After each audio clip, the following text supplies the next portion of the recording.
di angka 1.500. Nah 1.500 ini sudah kita bayangkan sekitar lebih kurang 3 ke 4 hektar itu cukup lahannya. Nah, ya, sementara yang kita perencanakan itu ada sekitar 10 hektar untuk agrowisata ini. Nah artinya kita kejar dulu yang itu.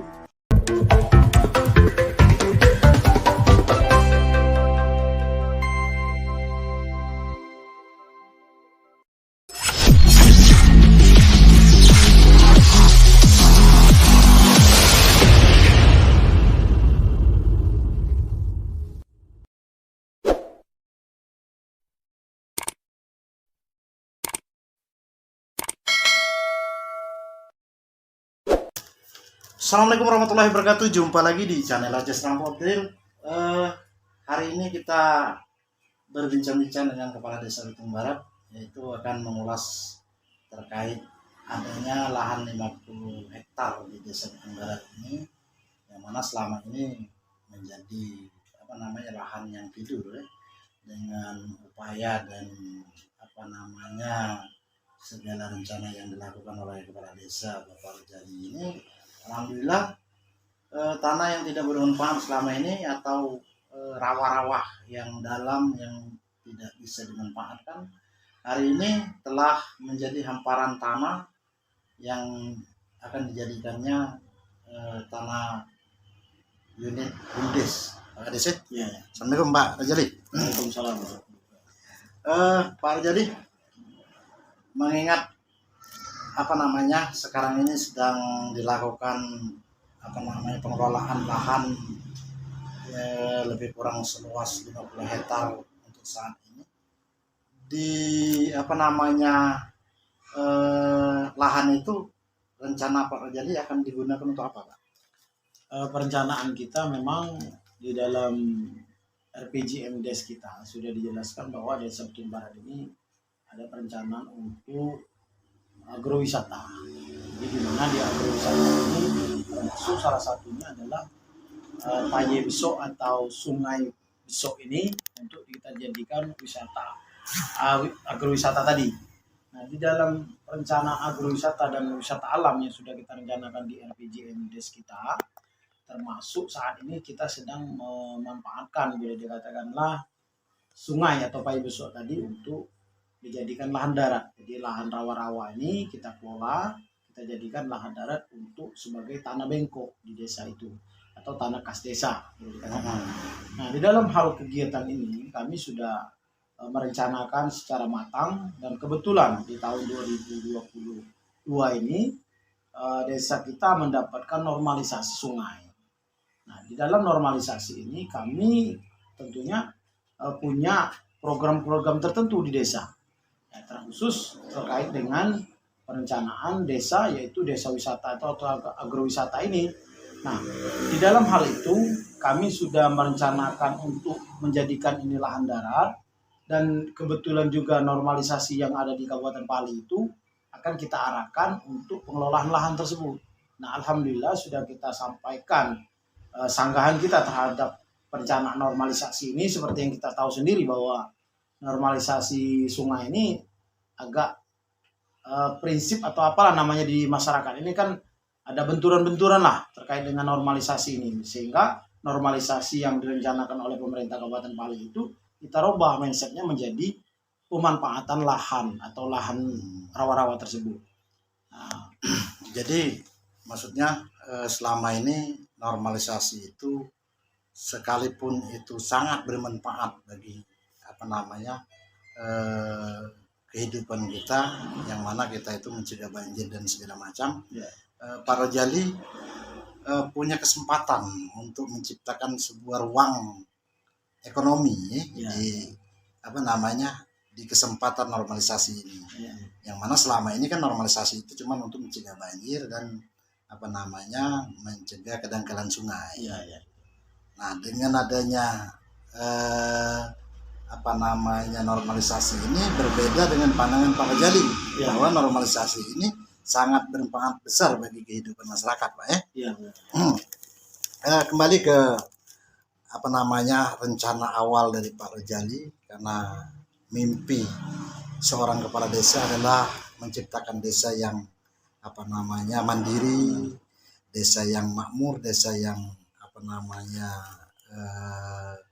berekonomi yang kuat.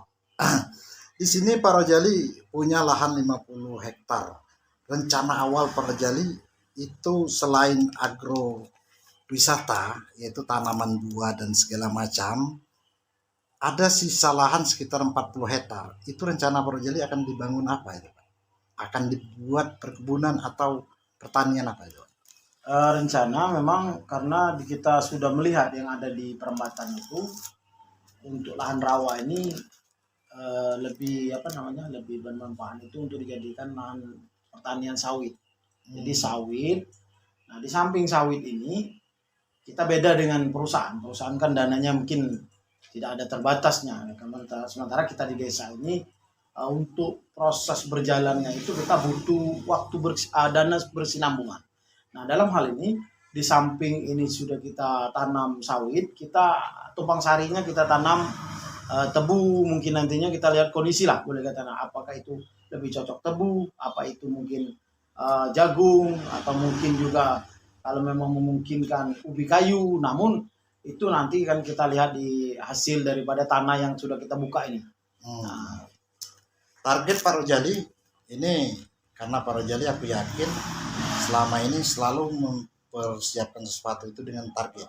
Contoh KSM rumah sampah kemarin Pak Rojali punya target akan dibangun jalan cor. Alhamdulillah saat ini sedang dibangun jalan cor. Nah, di tanah 50 hektar ini Pak Rojali juga, aku meyakini, kami dari Seram Rojali meyakini bahwa Pak Rojali punya target akan menyelesaikan 50 hektar tanah ini dalam berapa waktu? Kalau dari pandangan kami, insya Allah dalam 2024 itu kita sudah panen, sudah menghasilkan. Artinya di 2023 ini selesai. Nah, karena kami sudah melihat langsung, bahkan kita melihat betul apa yang ada di lokasi itu, bagaimana sistem pengairannya, bagaimana sistem penyerapan air itu. Kita langsung lihat bahwa di dalam posisi musim penghujan ini saja, yang ada di hilir itu sudah mulai mengering.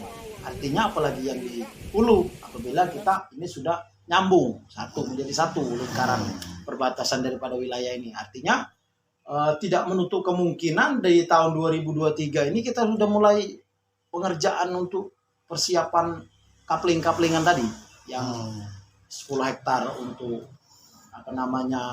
agrowisata, tanaman buah-buahan, dan alhamdulillah bibitnya pun sudah kita siapkan saat ini. Jadi menurut kami ini tidak ada hambatan, karena bibit buah ini kebetulan Pak Soni kita ini dibantu oleh Ibu Sri Kustina dari dan aspirasi beliau untuk mempercayai desa kita untuk ditanam buah-buahan.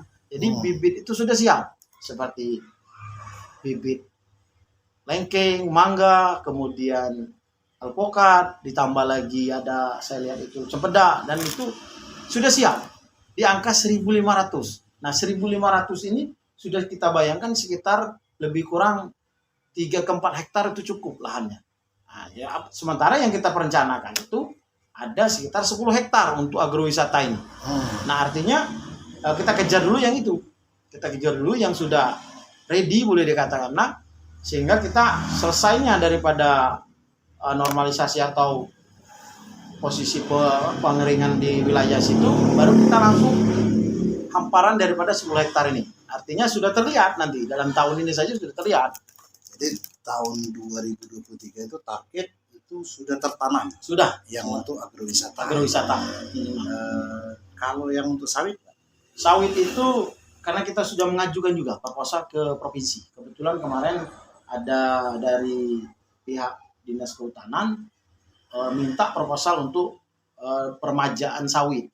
Nah, artinya kita punya ruang lagi waktu untuk memasukkan daripada bibit sawit ini. Artinya ini sudah semua sudah tersusun, sehingga terkondisi, ya, sehingga hambatan-hambatan yang di lapangan itu tidak terlalu tidak terlalu di luar daripada perencanaan.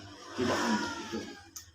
Oke, dari perbincangan ini kita sudah bisa memetik daripada apa namanya, atau kita bisa menyimpulkan bahwa Pak Rojali sebagai kepala desa Betung Barat ini menargetkan di bawah 2024 hamparan tanah 50 hektar itu sudah tertanam dan sudah bisa terlihat bahwa apa yang direncanakan itu bisa dibuktikan dengan kerja yang nyata ya. Terima kasih Pak Rojali, kita sudah berbincang-bincang. Semoga perbincangan kita ini menjadi apa namanya edukasi bagi desa-desa lain agar bisa memanfaatkan sesuatu menjadi sesuatu. Oke, terima kasih. Salam dari Serampu Raja Abdril, Raja Serampu Abdril. Semoga tontonan ini dapat menginspirasi bagi masyarakat. Assalamualaikum warahmatullahi wabarakatuh. Waalaikumsalam.